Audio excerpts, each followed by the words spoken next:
नमः पार्वती पते हर हर महादेव। कथा सुमर देवता जी।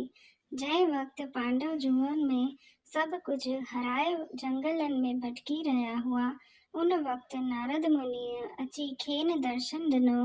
नारद मुनि युधिष्ठिर के पुछण ते खेस ॿुधायो त अव्हां शंकर भगवान जो हिकु विर्त मन वांछत नालो राखो त अव्हां जूं सभु शुभकामनाऊं पूरियूं थींदियूं।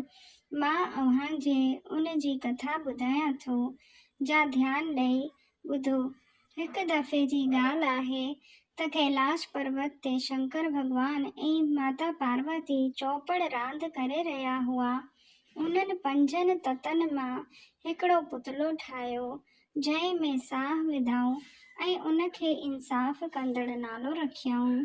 जेतोणीकि हर का रांदि भगवान शंकर खटी रहिया हुआ, पर इंसाफ़ कंदड़ पुतलो हमेशह ईअं चई रहियो हो त माता पार्वतीअ खटियो ऐं पिता शंकर हारायो, छाकाणि त माता पार्वतीअ हुनखे ईअं चवण जो हुकुम ॾिनो हो। भगवान शंकर खां कुझु बि लिकल कोन हो, जंहिं करे हिन अहिड़ी दृष्टि फेरी जो खेसि ज्ञान आयो ऐं चई ॾिनई त पिता जन हमेशह पे खटियो ऐं माता जन हमेशह पे हारियो। उन ते पार्वतीअ खे ॾाढो क्रोध आयो ऐं पुट खे श्राप ॾिनई त वञी कोढ़ियो थियो।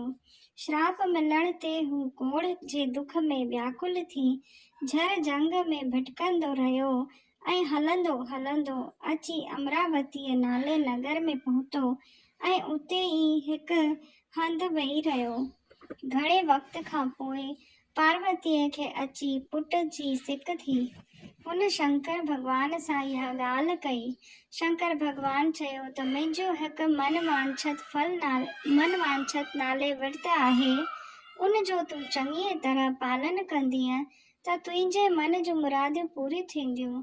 इहो विर्त सावण महीने जे पहिरीं ॿिए या चौथे सूमर ते रखिजे।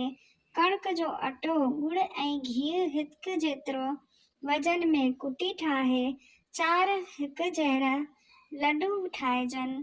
उन्हनि मां हिकु शंकर भगवान जे भेंट ॾिजे, हिकु गऊ माता खे ॾिजे, हिकु ब्राह्मण खे ॾिजे ऐं बाक़ी बचियल उन चौथे हिसे मां मिटनि माइटनि में विराइण ऐं पाण खाइण सॼो ॾींहुं न गुज़ारो कजे।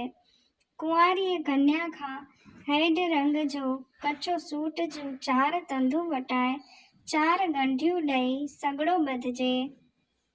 वरी कतीअ महीने जे पहिरीं ॿिए या चौथे सूमर ते महादेव जो विर्त रखी साॻिए नमूने कुटी ठाहे 4 लड्डू तैयार करे सॻड़ो छोड़िजे।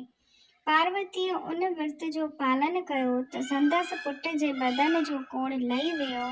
हू हलंदो हलंदो अची शंकर भगवान जे मंदिर में पहुतो, जिते संदसि भक्ति कयई।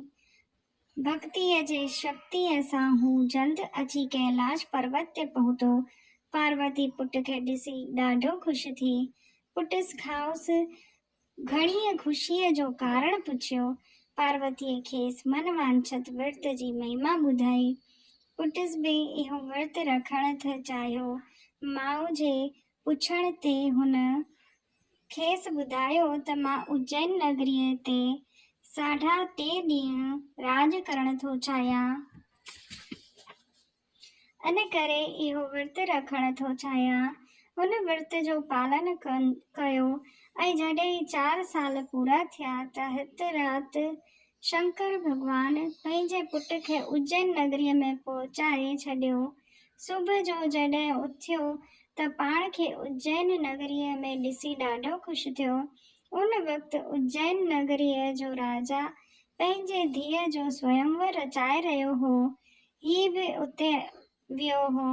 स्वयंवर जे रिथा मुजब हाथण 3 दफ़ा मल्हा शंकर भगवान जे पुट जे गिचीअ में विधी। इन करे राजा जे कन्या जी शादी उन सां कराई वई।